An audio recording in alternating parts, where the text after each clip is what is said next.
If Mike Harris is re-elected, I do believe it would be a tragic downfall to the building trades and construction on a whole. The unions, as far as I'm concerned, will be gone. The health and safety in the job will deteriorate. More cutbacks, more anti-unionism. It'll destroy our whole way of life, a life that we have fought 50 years for. It's going to be the same thing as what happened in Alberta. You know, you're going to work for nothing, or a lot less. Now's the time to get involved.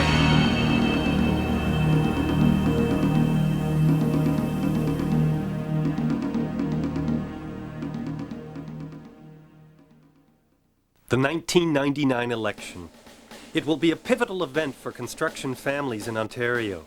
Many of us do not realize it yet, but our future jobs and wages depend on who forms the next government. Why? Because the Conservative Party is committed to bringing in new laws that will break our unions and destroy a number of our collective agreements. Good morning, Ontario, building trades brothers and sisters. I bring you a warm welcome on behalf of the Building Trades Brothers and Sisters of Alberta, Canada. We don't have to guess what happens if they get a second term in office. Our brothers in Western Canada can tell us what will unfold. I was there in 1979 as an apprentice. It was union. We made good wages. Life seemed to be almost perfect. The boom we prayed would go on forever. However, that was not the reality. By 1984, Alberta tradesmen were locked out for 24, 25 hours. After that day, we were offered our jobs back at about $8, $7, depending on the trade division and their scales, different than it was the day before. In 1984, major employers and the Conservative government collaborated to terminate all construction union agreements in Alberta through a 25-hour lockout. Even now, in spite of the oil boom, many skilled tradesmen in Calgary are earning less than the union rate of 15 years ago. The money wasn't there. We didn't have any unions anymore. The thousands of contracts that we'd secured through a lifetime of achievement from our forefathers before us was wiped out at the stroke of a pen. Well, it used to be a time when, all the work that was out there was primarily union. A job like this here, a high-rise, would have been virtually union, and wherever you saw one of those hammerhead cranes that you see back there, would all indicate it was a union job. Also in the 1980s, another Conservative government imposed a West Coast version of the Common Sense Revolution on British Columbia. This included labor law changes that crippled union rights. And then the government of the day basically started tilting the scales in favor of the non-union, giving them preference on contracts and so forth. The government brought in new legislation which essentially allowed union contractors to double breast, is the term they use.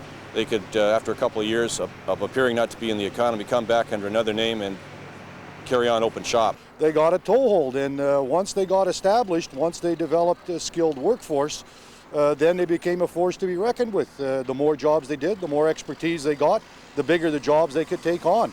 Work didn't go non-union overnight. It took several years to transform BC into an open shop province.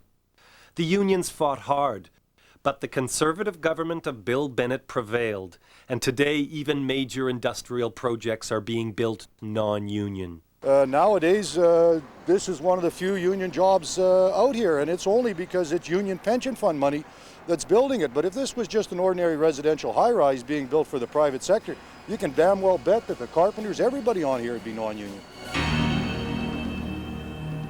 1985, a philosophy was transported from the United States of America into Alberta, which was a stepping stone to all of Canada, and it was called Merit Shop Contractor Association. No more steps! Merit Shop. Everybody's heard about it, and they've had their conferences here, but I don't think you people truly, nor do your members, have any real understanding of the animal that you're about to meet. In 1985, Merit Shop opened in Alberta. The place was devastated. They fed us small wages, no benefits. Now that doesn't sound to you like that's going to happen here. I can see it in some of your faces. But let me make perfectly clear this point. They wiped us out with the stroke of a pen in a 25-hour lockout. Is it possible Mr. Harris would do this if he gets the next government? I would hazard to say, yes, he's going to do it. The Harris government has already shown its anti-union intent. Bill 31 creates a new class of business, a non-construction employer. that will be exempt from all of our standard union agreements. If their primary activity is something else, like manufacturing, retail, or land development, they can apply to rip up any construction agreement they have. The Conservatives rammed Bill 31 through Queen's Park in 3 weeks, with no public hearings. Unfortunately, many of our members still don't believe that these kinds of things can happen in Ontario. After all, today at least, many of us are working. Hey, we were all working too. You know, I mean, with all the expo work and all that coming, things were rolling along. There was tons of work. But we thought things were good. Like I say, when you're working, you're not worried about it. The thing is, that's when you should be worried. In 1998, the Ontario government introduced Bill 55. It would deregulate trade qualifications and apprenticeships. If Bill 55 came in, the Apprenticeship Act would disappear completely. When I go up on the yard, I want to make sure the guy across from me is equally as informed and educated in the process as I am. It's a de-skilled industry, and it's a place that's totally de-unionized. Workers here in this city, I don't know about other areas, but many of them in the construction sector are literally working in third-world conditions. They show up, duct tape on their boots, no heated shacks. I've seen scaffolds falling over here, knocking out transformers and crushing cars down below. Like, people are paying workers to learn on the job in a lot of situations. I'm not exaggerating. And it's the culture here in terms of skills and safety has diminished totally, and I don't know if it's reversible.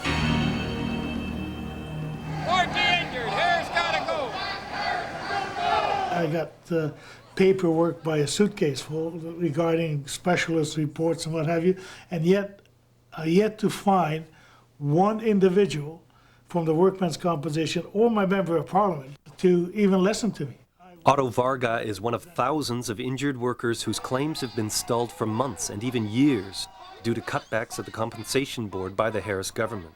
After 3.5 years, I finally got a letter about 2 months ago that we realized you were heard, you must do something about it. A lot of injured workers are forced to outright handouts and that bad word of welfare and so on and so forth, and that's unfortunate, but these were the people who actually built this country. Over in the meadow where the stream runs blue lived an old mother fish and her... My children are constantly always asking me, well, what do you think about this bill, or why are the caretakers out, or why are the teachers always fighting for what they want, or are they greedy, or what is it? What is the problem? And it's hard for a parent, like, first-time parent, to explain to a child what the, repercussions of this Harris government is making on our society. So what do you say to them? I say the best thing I can say to them, in that we have to get a new government in place. Friend of mine that she had a heart attack on a Thursday. She went in a hospital. She went in a hospital. They let her stay there till Monday morning. No room, nothing, until she died on the hallway. Why people work all their life?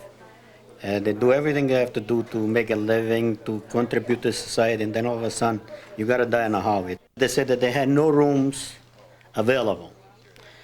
I made sure I went up on the hallway, I went up on the room, on the floors, see a lot of beds, a lot of room empty. There was not enough staff, not enough nurses to assist these sick people. Well, everybody thinks they've got a job because now they says, well, I get a tax rebate, at least these guys give me a tax rebate, I put money in my pocket, and people don't care, but they don't think about all the people that they fired before. They fired all these people, the nurses, and the school, and now they're rehiring them back. But what is he going to do after the election if he wins again? What is he going to do? Is he going to fire everybody again? Can we believe him? I won't. When I was a young guy, this was an honorable trade. It was a good business. It was an ethical place. People worked together. There was a culture of doing things right, and it was passed on from one generation to the next. And you could earn a good living, buy a car, go on a holiday, earn enough to buy a house. It was a given. It wasn't that big a deal.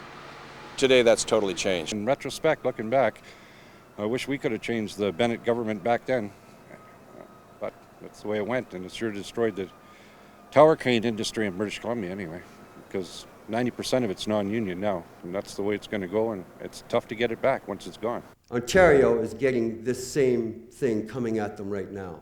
It won't be quite the same as Alberta, because I'm going to hazard to say it's going to be worse. Just look to the future. Look at British Columbia right now today and just think, could it ever happen to you? We know it can happen to us if the Conservatives get a second term. How can we stop them? By getting involved in this election and using our votes carefully.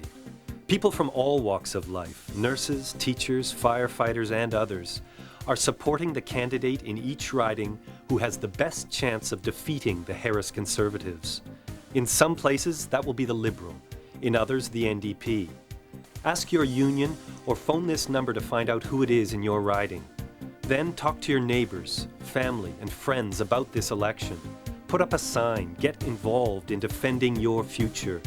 Let's make every one of our votes really count. Vote constructively.